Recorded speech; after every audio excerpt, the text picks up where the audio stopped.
дар муассисаҳои таҳсилоти миёнаи умумии ноҳияи восе дар моҳи апрел машқҳои ҳолатҳои фавқулода ва мудофиаи гражданӣ оғоз ёфтанд.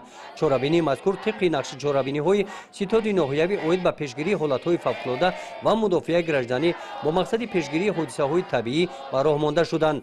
дар доираи ҳамин чорабиниҳо бо мақсади баланд бардоштани сатҳи огоҳии мактабиён дар муассисаи таҳсилоти миёнаи умумии рақами 61 машқи намунавии пешгирии ҳолатҳои фавқулода ва мудофиаи гражданӣ баргузор карда шуд.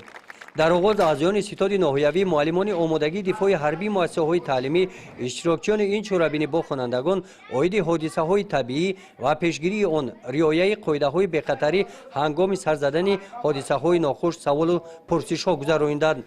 аз рафти ҷавобҳои хонандагон муайян гардид, ки дар ин муассисаи таълимӣ дар мавзӯи ҳолатҳои фавқулода ва мудофиаи гражданӣ наврасон дониши хуб доранд. як пешравии бузург дар он аст, ки ҳар сол дар моҳҳои апрел, май ҳар сол дар муассисаҳои таҳсилоти миёнӣ ин ҳолат баргузор мегардад. бо супориши шуъбаи маорифи восе, комитети ҳолатҳои фавқулода ин дар ҳамаи муассисаҳо барпо мегардад ва хонандагонро, аҳли деҳа, аҳли омадгорро ба ҳамаи ҳолатҳои фавқулода, ҳам сел, омадани сел, замин ларза, ярч омадан як борига омода карда онҳоро ҳушёр медиҳад.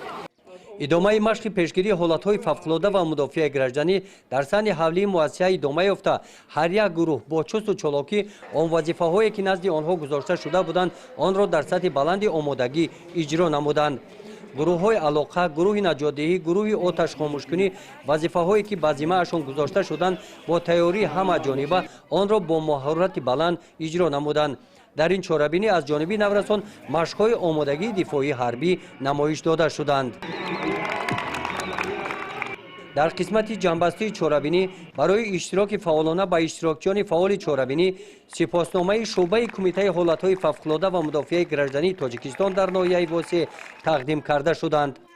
гузориши хоҷа Назриев, Худойназар Зуҳуров аз ноҳияи восеъ барои барномаи иттилооти Навид.